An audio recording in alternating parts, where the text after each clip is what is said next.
Ketemu lagi dengan Puskesmas Sumberringin. Tonton videonya sampai selesai ya. Bagi kalian yang belum subscribe, subscribe dulu dong. Jangan lupa like dan share ke teman-teman kalian.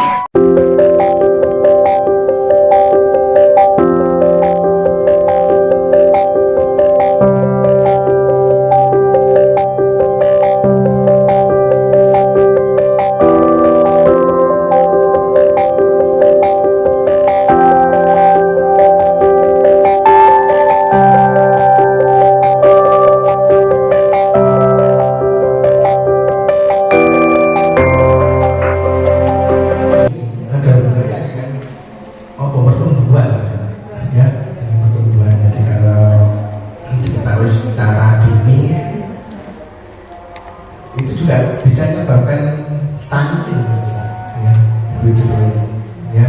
Terus berpengaruh sama metabolisme juga ya. Tapi kelebihan itu juga nggak baik, terjadi apa, gigantisan nanti ya. Jadi kalau nanti diikuti dan mungkin nanti yang ada pemeriksaannya juga nanti juga itu aja ya. Saya serahkan ke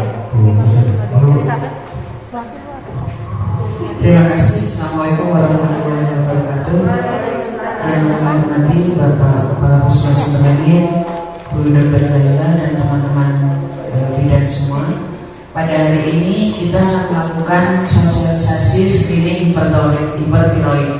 Screening hipertiroid ini akan dilakukan pada semua bayi baru lahir pada umur 3 hari sampai 14 hari gitu.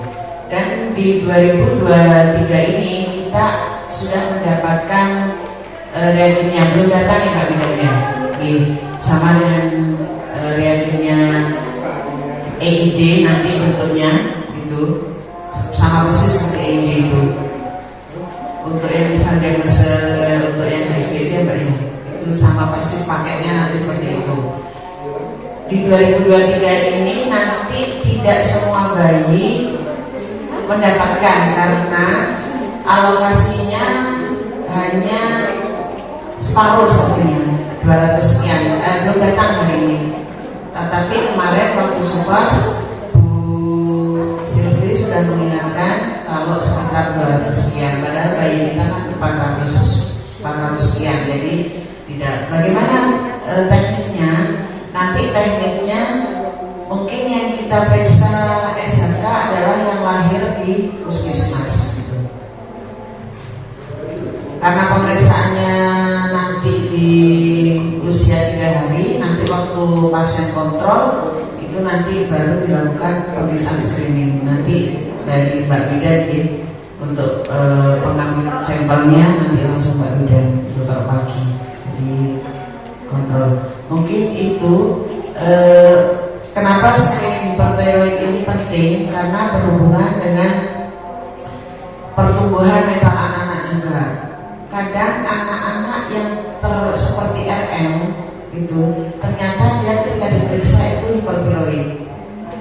Dan hipertiroid ini untuk saat ini sudah bisa ditanggung oleh BPJS itu untuk pengobatannya. Nanti ada pengobatannya. Untuk materinya nanti akan dilanjutkan oleh Dr. Zaila. Di sini kita sharing aja ya, belajar bareng-bareng tentang SHK. Apa itu SHK?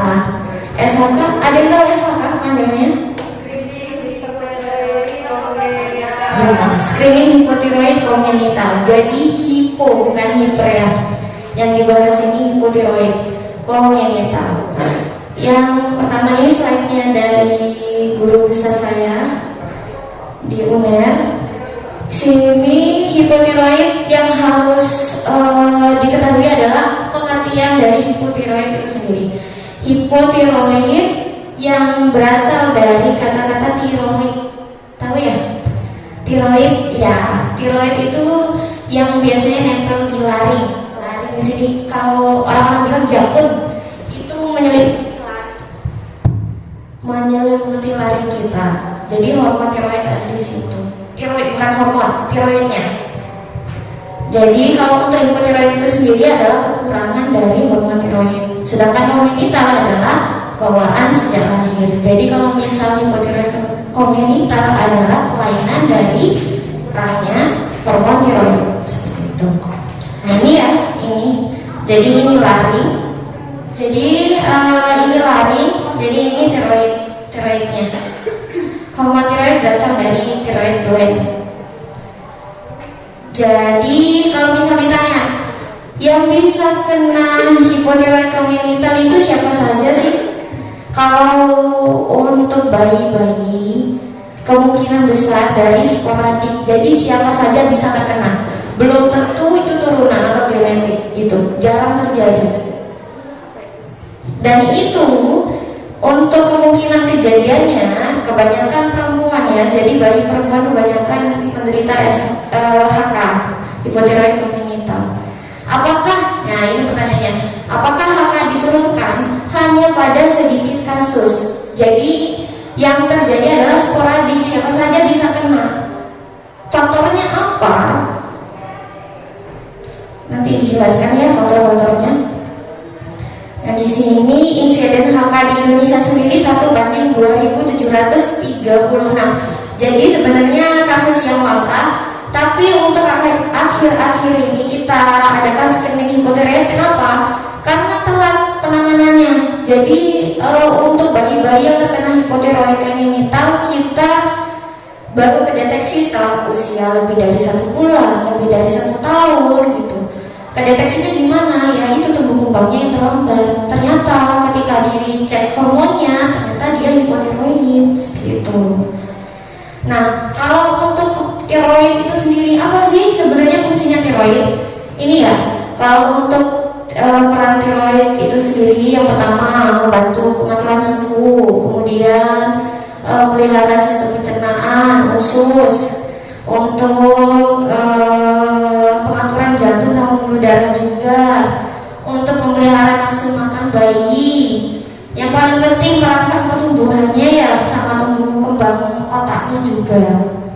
Nah ini pasti teman-teman tahu ya, tahu untuk produksi hormon tiroid itu sendiri.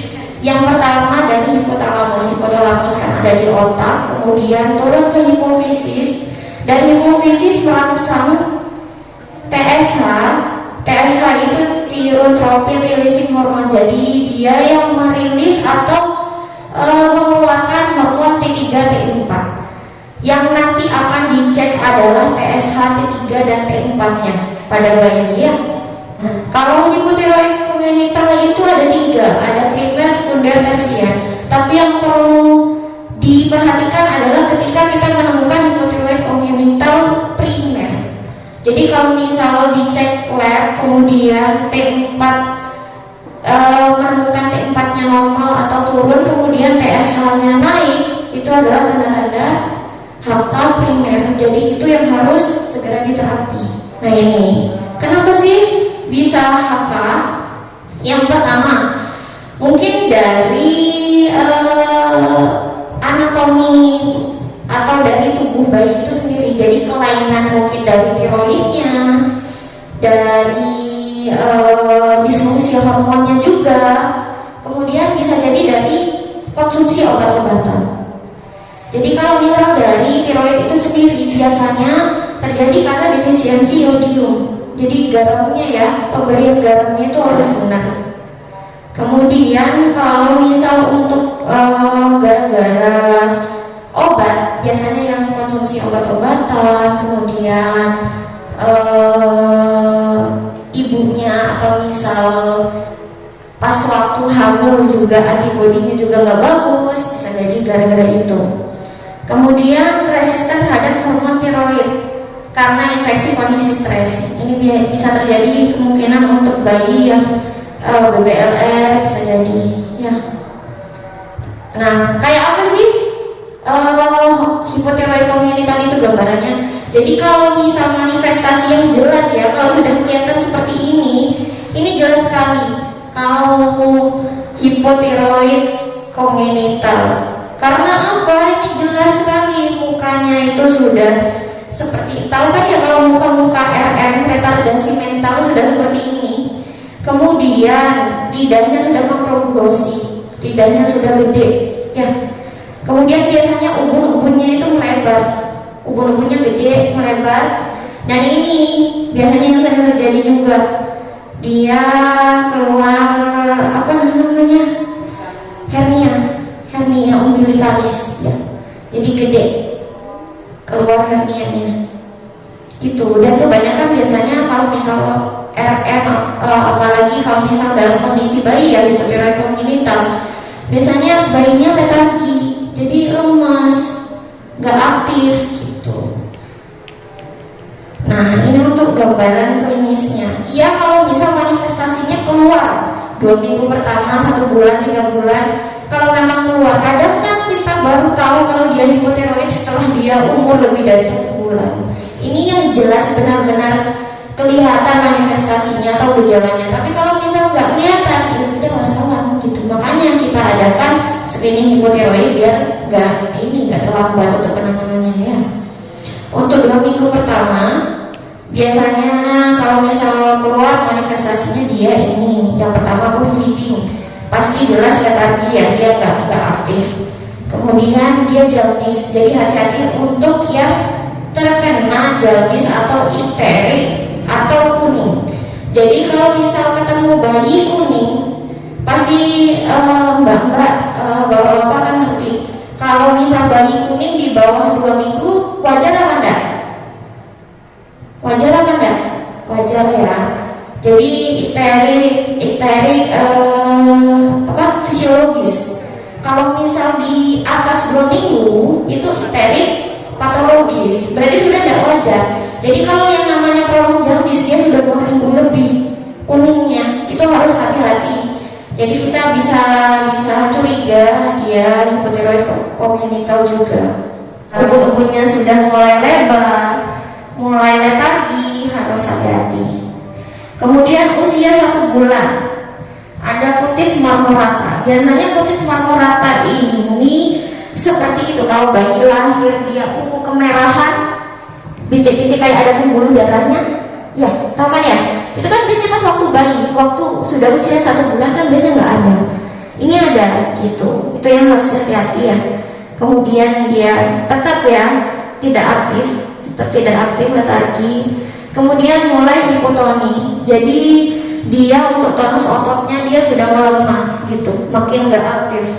Untuk usia 3 bulan makin jadi ininya gejalanya.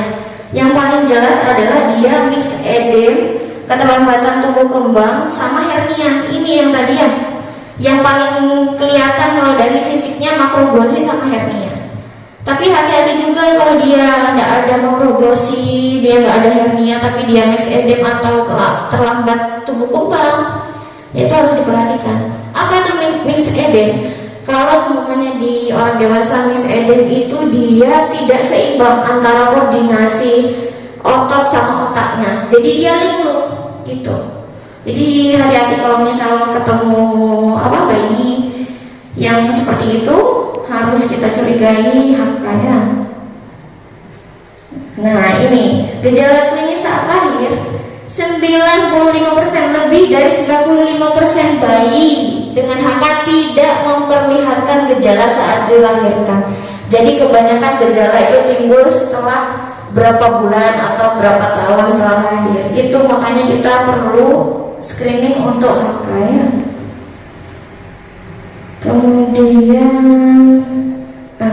bagaimana bila HK tidak ditemukan dan diobati? Jadi kan kebanyakan untuk gejalanya tadi sudah dikatakan lebih dari 95% tidak bergejala. Makanya perlunya SHK itu ya untuk screening awal.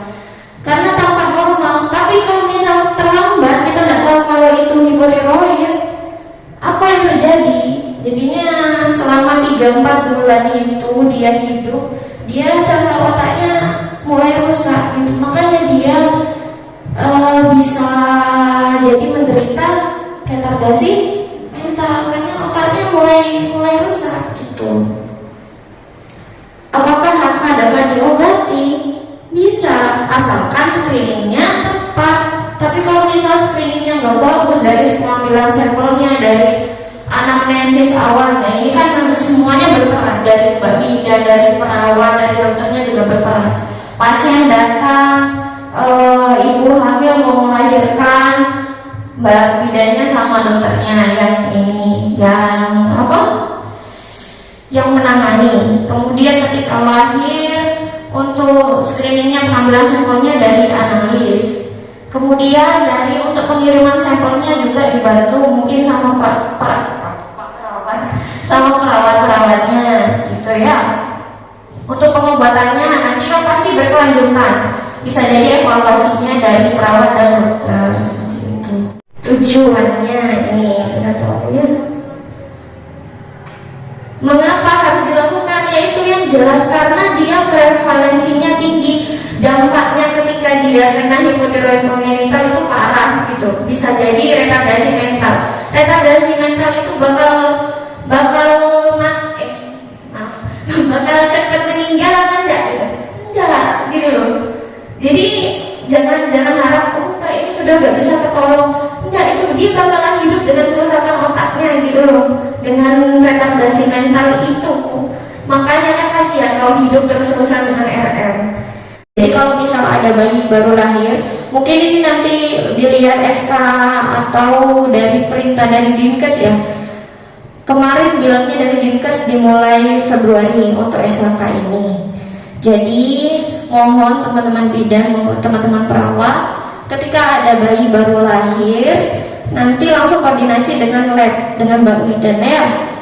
Rekomendasi screeningnya ini pada usia 48 sampai 72 jam bagusnya. Itu window periodnya, jadi golden periodnya itu ketika umur 2 sampai 3 hari. Kenapa nggak 1 hari? Karena kalau misal bayi baru lahir itu kebanyakan TSH-nya dia tinggi, jadi hormon T3 T4 nya itu tinggi, bisa jadi nanti labnya itu positif palsu. Takutnya nanti dia hipotiroid yang palsu gitu loh, positif palsu hasil labnya. Jadi makanya dia diperiksa 48 sampai 72 jam karena itu bagus, waktu-waktu yang bagus ya.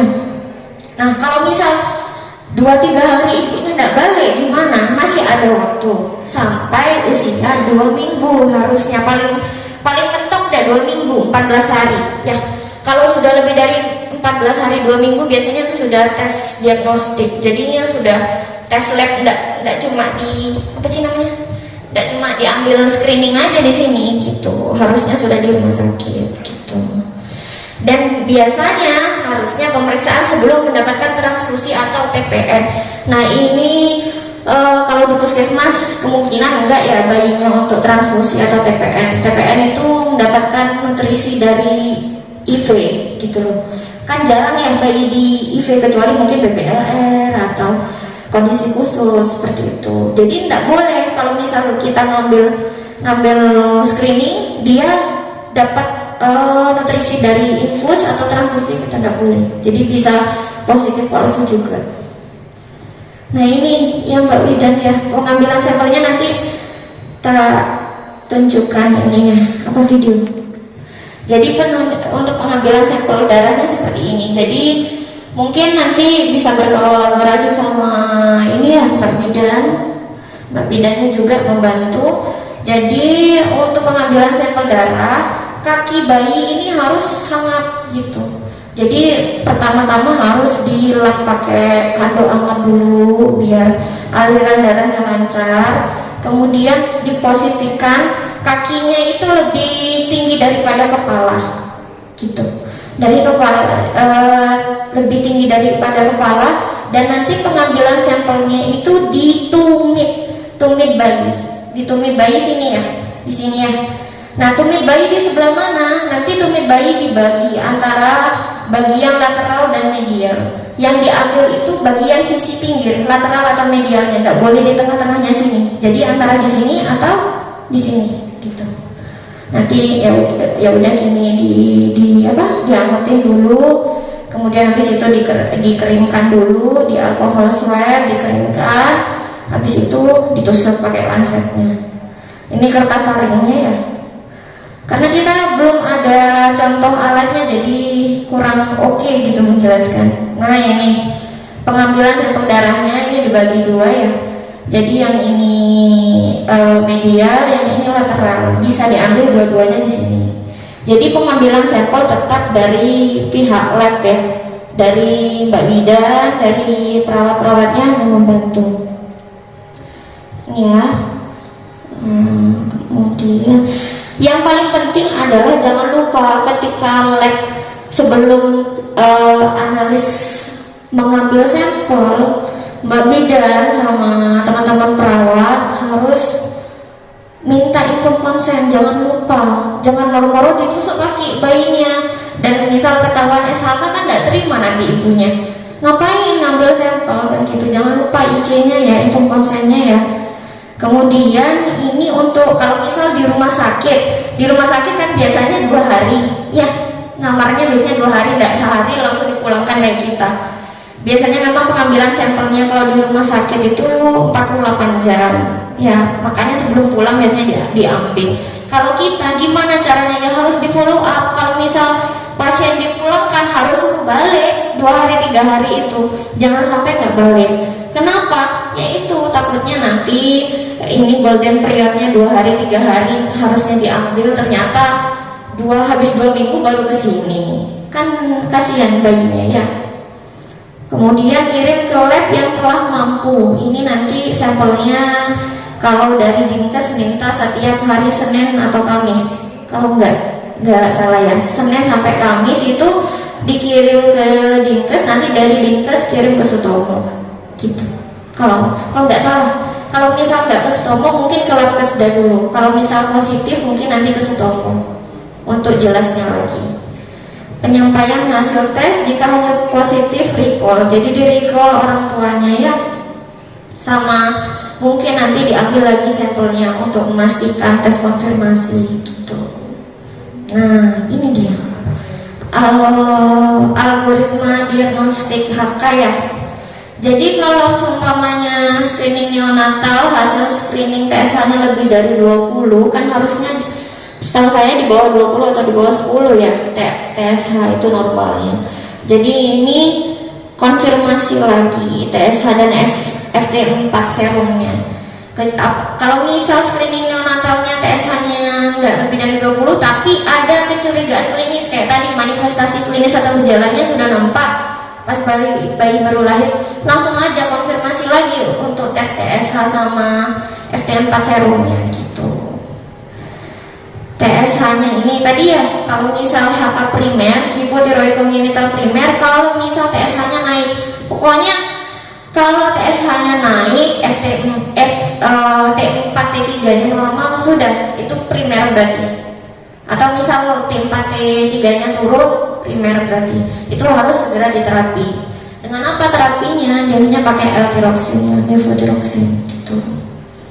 Kalau untuk TSH-nya normal, FT4-nya rendah, ini yang ini juga konsul aja sama SPA ya. Oke. Apa yang dilakukan jika SHK positif? Ini reanamnesis, konfis lagi, kemudian dikonfirmasi dengan pemeriksaan FT4 dan TSH pakai serum ya, serumnya. Jadi bukan untuk screeningnya. Kemudian dirujuk ke SPA dan edukasi orang tua bagaimana kelanjutannya seperti itu. Ini terapinya tadi pakai levothyroxine. Seberapa lama? Setahu saya memang untuk pengobatan darurat itu kebanyakan seumur hidup ya. Iya memang. Dosis inisialnya ini ya.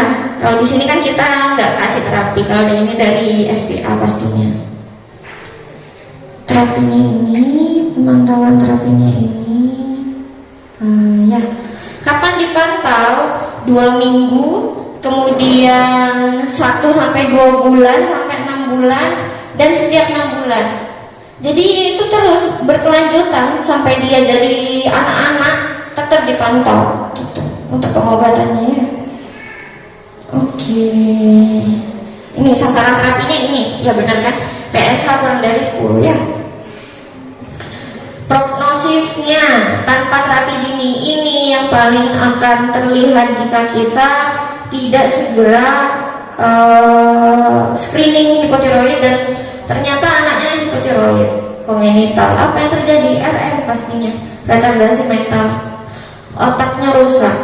Kemudian yang tadi ya hipotoni, ataksia, dan yang tadi yang jelas pasti ada keterlambatan tumbuh kembangnya. Makin dini diagnosisnya sama terapinya, prognosisnya pasti bakalan baik. Dubia et bonum ya. Oke, ini sudah. Ini tadi ya, kayak yang tadi, dia pasti ubun-ubunnya lebar, kemudian makroglosi juga. Sudah kelihatan penampakan seperti retardasi mental. Ini udah ya. Sebenarnya ya memang bisa dicegah dengan apa, yaitu screening hipotiroid, harus benar-benar save babies from mental retardation. Oke, itu intinya itu ya. Untuk pengambilan sampelnya ya Mbak Widan ya, yang jelas persiapannya harus jangan lupa IC. Kalau misalkan orang tuanya menolak, harus ada tanda tangan, semua harus ada bukti di atas kertas ya, hitam putih. Untuk peralatannya ini yang tadi ya, ada sarung tangan, lancet, kapas, kasa steril, alkohol swab, kertas saringnya yang jelas harus ada kertas saring, lancet sama rak pengeringnya. Ini ya. Penting waktu pengambilan timingnya. Tadi timingnya ingat kapan?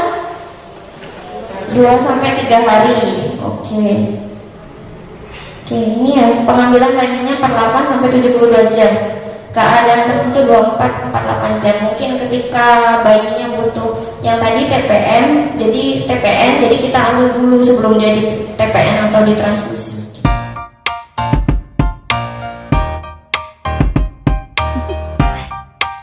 Do you wanna know?